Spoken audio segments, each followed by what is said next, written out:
sayidku waa geesigii geeska Afrika ee ummadda Soomaaliyeed farxad aan la soo koobi karin ayay noo tahay annagu haddaan nahay dhaqanka deegaanka Soomaalida iyo ummadda deegaanka Soomaalida dhalinyaro iyo odayaal iyo culimo u diinba shaashadahan aad arkaysid waxa lagu soo bandhigi doonaa dokumentariyada iyo kaydadka muuqaalka ah ee Sayid Maxamed Cabdullaahi Xasan ayaa si toos ah looga daawan doonaa shaashadahan kala duwan iyagoo maqal iyo muuqaal ah maalinimo islaamnimo iyo halgan marka taariikhdiisu waa taariikh fac weyn oo geyga Soomaalida oo dhan laga yaqaano dal ahaan waxa jira mashaariicda horumarinta iyo fikrada xisbiga barwaaqo uu dalka ku horumarinayo waxa laga hor keenayaa buuqaq iyo hadallo iyo sawaxan joogtaan in lagu furo si loo carqaladeeyo markii hore dadku waxay arki jireen maxay ahayd taalada sayidka waxyaabaha ku hoos duugnaa qofka sayidka waxa laga yaabaa dhalinyartu inay sayidka ugu koobnayd laakiin hadda waxay baran doonaan taariikhdiisii halgankiisii dheeraa soo dhawaada saaxiibayaal waxaan hay Saacad Abbas halkanina waa Dagaara Media daqiiqada kadib halkan madaxweynaha deegaanka Soomaalida mudane Mustafa Maxamed Cumar ayaa si rasmi u daafuri doona taalada Sayid Maxamed Cabdullaahi Xasan oo markii horeysay loo nashqadeeyay si qurux badan isla markaasna loo diyaariyay goob dalxiiseed oo dhameystiran goobtan dalxiis ayaa waxa laga heli doonaa dhammaanba sooyaalkii taariikheed ee darwiishka Sayid Maxamed Cabdullaahi Xasan iyo sidoo kale iyadoo maqal iyo muuqaalba waxa kale oo ka maqnay qaybta akhriska iyo buugaagta si ballaaran oo markaas uga bogan karo qof kasta oo daneynaya taariikhda iyo sooyaalka Sayid Maxamed Cabdullaahi Xasan madaxweynaha deegaanka Soomaalida mudane Mustafa Maxamed Cumar ayaa daqiiqadahan nagu soo aadan xadhiga si rasmi ah uga jiri doona tan iyo dhamaadkana aan isla socono wada saaxiibayaal waxaan ku suganahay xadhig jarka taalada Sayid Maxamed Cabdullaahi Xasan madaxweynaha deegaanka Soomaalida mudane Mustafa Maxamed Cumar ayaa si rasmi ah xadhiga uga jiraya maanta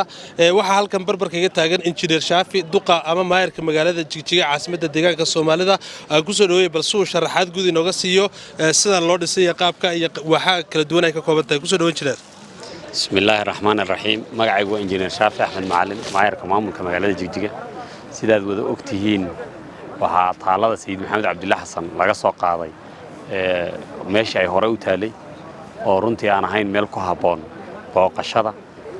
iyo dadka dalxiisayaashu inay sawirro ama booqashooyin ku sameeyaan gaar ahaan xilliyada ciidaha iyo waxa la xidhiidha waxay ku taalay meel jaama isla markaana risk ay dadku u yihiin inay gawaaridu ay maraan taa iyadoo laga duulayo waxa la sameeyay in xarun cusub oo ilaa 4,000 kaare ama hektaar badhkii ka kooban lagu maamuuso Sayid Maxamed Cabdullaahi Xasan xaruntii hore waxyaabo badan bay runtii kaga duwan tahay taalada sayidka waxa la dhigay meel ku haboon oo ay dadku si fiican iskugu sawiri karaan una booqan karaan saasoo kale waxa lagu daray facility ama adeegyo kala duwan sida tusaale ahaan museumka digitalka kaasoo loogu talagalay taariikhdii Sayid Maxamed Cabdullaahi Xasan nidaam casri ah in loogu soo bandhigo waxa meesha ku jira cafeteriaayo ama meelaha ay dadku shaaha ku cabaan waxa ku jira meelaha lagu lugeeyo oo qofka inuu iska dhex lugeeyo meesha raba ku lugeyn karo waxa ku jira meelaha baaskiilka lagu wato oo qof baaskiil wadanaya haduu jira baarkiga dhexdiisa oo ku wadan kara isla markaana lagu xidhay baar line-ka weyn ee corridor-ka dhanka kale markaad aragto meeshan waxay ka kooban tahay maxaa la yiraahdaa facility-yada kala duwan oo top view bay leedahay meel ay dadku kor ka mari karaan oo sawirro isku ku gali karaan saasoo kale waxay leedahay meelo qurux badan biyo dhacyo dhul cagaaran oo qofka inuu jawi iska qaato ama xogaa kaliin iska fadhiyo ama qof la fadhiyo raba meelo si gaar ah ay u fadhiisan karaan overall waxaan is leenahay Sayid Maxamed Cabdullaahi Park waa xarun taariikheed waa xarun casri ah isla markaana guud ahaan jijigada aan rabno mustaqbalka inaan abuuro ama aan sameeyno tusaale ama sample fiican u sii noqon karta mustaqbalkana baarkiyo waaweyn oo Wilwal Park oo garaad Wilwal loogu magac daray baa qalin jabin doona maalmaha soo socda buundada muraayada ee Jigjiga oo iyaduna gabagaba ugu dambeyn shuwal iyadana xariga laga jari doona bisha ciidana insha Allah in lagu ciido si ku meel gaar aan rajaynayna margudaan mashaariicdani annagoo ilaalinayna taariikhda bulshada dhaqanka bulshada iyo diinta bulshadeena ayaa waxaan abuuraynaa magaalo casri ah oo xambaarsan taariikhda iyo dhaqanka Soomaalida ahaan waxa jira mashaariicda horumarinta iyo fikrada xisbiga barwaaqo uu dalka ku horumarinayo waxa laga hor keenayaa buuqaq iyo hadallo iyo sawaxan joogtaan in lagu furo si loo carqaladeeyo natiijada quruxda badan oo xisbigu inuu abuuro rabo waxaad ogtihiin mashruuca marinada magaalooyinka Jigjiga iyo Addis Ababa iyo magaalooyinka kale markii la bilaabay booq runtii aad u badan iyo dadka in la barakicinayo yaa lagu furay maanta laakiin waa mashruuc hirgalay dal ahaan caalam ahaan iyo qaaradda Afrikana hormuud runtii ka noqday mashruuca Sayid Maxamed Cabdulla Xasan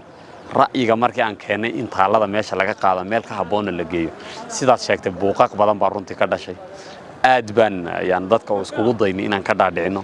dad badan oo runtii kuwa fiican ee fahamkoodu fiican yahay way fahmeen kuwa kale oo arrimo siyaasadeed iyo kacdoon shacab iyo inay ku awrkacsadaan xilliyadaas oo siyaasad ka dhex samaystaan ama ay ku abuuraan sameynayeen runtii ilaa intuu mashruucu dhamaanayay arkayeen hadalkooga way sii wateen tani waa ficilada xisbiga barwaaqa mid ka mid ah kuwa kale oo qurux badan mustaqbalka inaan soo dhisi doono oo tusi doono baan rajaynaynaa xisbiga iyagu waxa uu ku shaqaynayaa ficil inuu dadka ku tuso ficil inuu ku tuso inaad aragteen meen mashaariicda xataa ma dhagax dhigno mashruucan cid dhagax dhigtay ma jirto waan bilaabaynaa waan dhammaynaynaa bulshada waxaan tusaysaa inuu mashruucu dhammaaday wiilwal baarka markaad aragto waa la bilaabay wuu dhammaanayaa kooridarka xataa meel lagu dhagax dhigay weligiin meedaan arag inaan shaqo qabanno dadka ku tusno baan ugu talagalay marka waxaan isleeyahay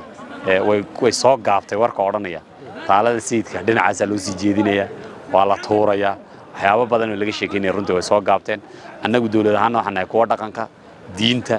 iyo akhlaaqda ummadan inay dhisaan oo wax ku kordhiyaan rabo baan nahay daawadayaal haddana waxaan barbar kaga joogo oo wax ka weydiin doonaa dareenkiisa ugaasal carab oo ka mid ah salaadiinta dhaqan ee deegaanka Soomaalida ugaasa ku soo dhawow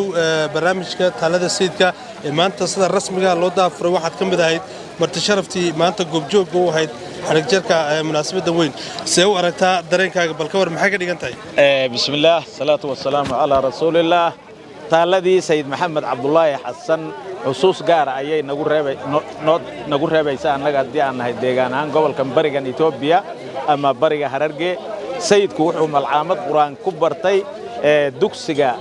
abaadir ee magaalada Harar isaga iyo Sheekh Muqallif Sheekh Aadan Mustafa iyo Sayid Maxamed Cabdullaahi Xasan maalmaha khamiista ayay ka soo bixi jireen waxay iman jireen meesha la yiraahdo qili ama qili goobta la yiraahdo ayay caana u soo doonan jireen geeleyda halka degan meel cali aad la yiraahdo nin degan oo ay fara badan lahaa ayaa galbaha ka mid ah isagoo looxii sii wata ay sayidka iyo Sheekh Muqallif lagu diray isagoo taleex joogu xasuustay sayidku wuxuu yiri cali aadana talow magalin bay iga sugi waayo aradkii daraawiishta ee lagu ururin jiray fardihii daraawiishta ku dagaalamaysay iyo xaruntii laga ababiyay ama lagu ababiyay diinta islaamka ee diinta ku bartay ayaa ku taal Harar sayidku waa geesigii geeska Afrika ee ummadda Soomaaliyeed farxad aan la soo koobi karin ayay noo tahay annagu haddaan nahay dhaqanka deegaanka Soomaalida iyo ummadda deegaanka Soomaalida dhalinyaro iyo odayaal iyo culimo oo diinba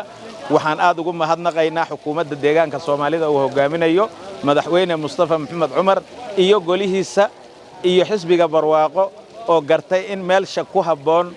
sayidka taaladiisii laga taago oon aad ugu faraxsanahay bil Ramadaan maalintii 13aad annaga oo soomanayn aan xafladii xarig jarkeediina nasiib u yeeshay dhaqankii ka soo qayb gala aad iyo aad baan ugu faraxsanahay xasuus gaar ay noo tahay waxaanan soo jeedinayaa taladii uu soo jeediyay walaalkay Axmed Makail in institute laga sameeyo meesha lagu barto cilmiga halgamayaasha deegaanka oo deegaankeenu halgamayaal fara badan baa soo maray hadday yihiin jabhadii Axmed Gurey hadday yihiin kuwii ka horeeyay geeshka hadday yihiin odayaashii ka horeeyay ee la dagaalamay saanacadaalihii Ingiriiska iyo guumaysi xumaaya Mililixee 1884 dadkeenii soo weeraray marka sidaas darteed sayidka taaladiisu maanta waxay naxasuusinaysaa in qalbigeenna iyo dareenkeenna uu dib u soo noolaaday aad baanad u mahadsantihiin xukuumadda aad iyo aad baanan ugu mahadnaqaynaa wassalaamu calaykum waraxmatullaahi wabarakaatu daawadayaal halkani waa mid ka mid ah goobaha ka midka lagu soo dalxiisi doono halkan waxaa lagu soo bandhigi doonaa daawadayaal shaashadahan aad arkaysan waxaa lagu soo bandhigi doonaa dokumentariyada iyo kaydadka muuqaalka ah ee Sayid Maxamed Cabdullaahi Xasan ayaa si toos ah looga daawan doonaa shaashadahan kala duwan iyagoo maqal iyo muuqaal ah waxay ka mid noqon doonaan kuwa lagu daawan doono dokumentariyada iyo kaydadka muuqaal ee la keediyay maqal iyo muuqaal bale haddana waxaa jooga mid ka mid ah dhalinyarada caasimada Jigjiga ee Ustaad Xasan soo dhawow maxay kaaga dhigan tahay maanta daafurka Sayid Maxamed Cabdullaahi Xasan taaladiisa sida cusub loo dhisay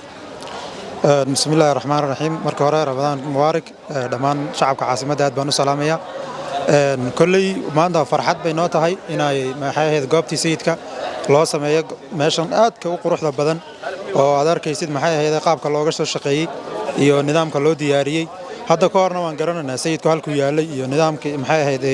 zaxmadii meesha ka jirtay dhaskii maxay ahayd meel xataa ku habboon ma ahayn maxay ahayd nidaamka ama muuqaalka caasimadda hadda waa meel aad u qurux badan maasha Allah waxaad moodaa hotel 5 star aad bay u qurux badan tahay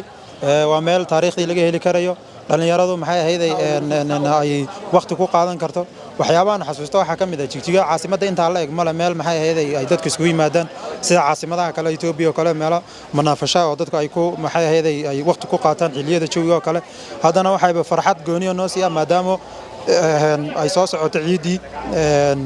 barakeysnayd marka meeshan waa meel aad u muhiim ah dhan kastaba maxay ahayd bilic bay soo kordhinaysaa dhaqaalay soo kordhinaysaa waxa kale soo kordhinaysaa maxay ahayd inay meeqaamka caasimadda kor u qaado marka aad baan ugu faraxsanahay baan dhihi karaa maxay ahayd xukuumadda iyo cid kasta oo ka qayb qaadatayna aad baan ugu mahadcelinaa jiilka mustaqbalka iyo dhalinyarada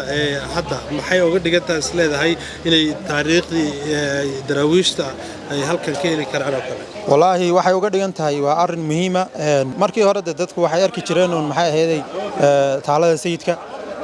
waxyaabaha ku hoos duugnaa qofka sayidka waxa laga yaabaa dhalinyartu inay sayidkoona ugu koobnayd laakiin hadda waxay baran doonaan taariikhdiisii halgankiisii dheera waxyaabihii muxuu ahaayay oo qaban jiray taariikhdii oo dhan oo la soo ururiyay qofku ka heli karayaa baan dhihi karaa marka anaga dhalinyar ahaan iyo jiilka mustaqbalka waxay u tahay maxay ahayd farxad iyo reereyn dabadayaal wali waxaan bartankeeda kaga jirnaa barnaamijkii xadhig furka iyo daahfurka munaasabadda weyn ee xadhig jarka Sayid Maxamed Cabdullaahi Xasan halgamaaga Soomaaliyeed iyo sheekhi caalamka ahaa hadda waxa barbarkayga jooga ustaad Mukhtaar oo kamid ah aqoonyahanka deegaanka Soomaalida ku soo dhawow ustaad maanta waxaad kamid ahayd marti sharaftii nasiibku u yeelatay maanta inay goobjoog u ahaadaan xafladda lagu daalfurayay Sayid Maxamed Cabdullaahi Xasan Memorial Park bal ku soo dhawow dareenkaaga maxay uga dhigan tahay jiilasha maanta iyo kuwa mustaqbalka bismillaahir rahmaanir rahiim marka hore Ramadan mubaarak ayaan leeyahay shacabweynaha deegaanka iyo dalkaba maanta waa maalin weyn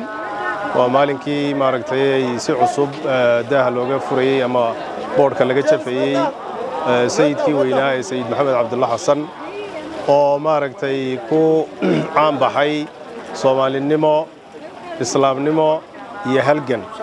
marka taariikhdiisu waa taariikh fac weyn oo geyga Soomaalida oo dhan laga yaqaano taasoo ka dhigan maanta in maaragtay deegaanka Soomaalida iyo Jigjiga ay nasiib u heshay in dib maxaan ku raadaayo loo maamuuso goobtii hore uu maaragtay yaalayna laga soo qaado oo meel dadku ay si fiican ugu soo booqan karaan taariikhdiisana maaragtay lagu xusi karo oo maaragtay bulshadu ay si wanaagsan u maamuusayso loo maamuuso taana waxa nasiib u helay baan leenahay madaxweynaha deegaanka Soomaalida iyo xukuumaddu inay nasiib u yeelato in ay dib maaragtay boodhka uga jafto oo si cusub oo xaq ah ay maaragtay boodhka uga jafto marka waa maalin weyn baan leenahay shacabweynaha iyo dhalinyarada iyo maaragtay shucuubta Soomaalidana waxay uga dhigan tahay wax weyn iyo in taariikhdii halgamayaashii ummadda Soomaalida meel fiican soo gaarsiiyay inaan la iloobin had iyo jeer laga warhayo sidoo kale halgamayaashii kale isaga maaragtay xilligiisii ama ka horeeyay ama ka dambeeyayna laga warhayo sida Axmed Gurey oo kale Xawataako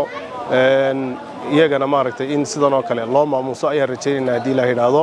marka wax weyn bay nooga dhigan tahay ayaan leeyahay badmaatintii dawdeer halkaas ayaan ku soo afmeerinaa barnaamijkii koobnaad ee ka diyaarinay xadhig jarkii taalada Sayid Maxamed Cabdullaahi Xasan tan iyo inta barnaamijkan mid la mid ku kulmi doono waa bahda Dagaara Media isku duwanadii leh sidaas iyo nabadgelyo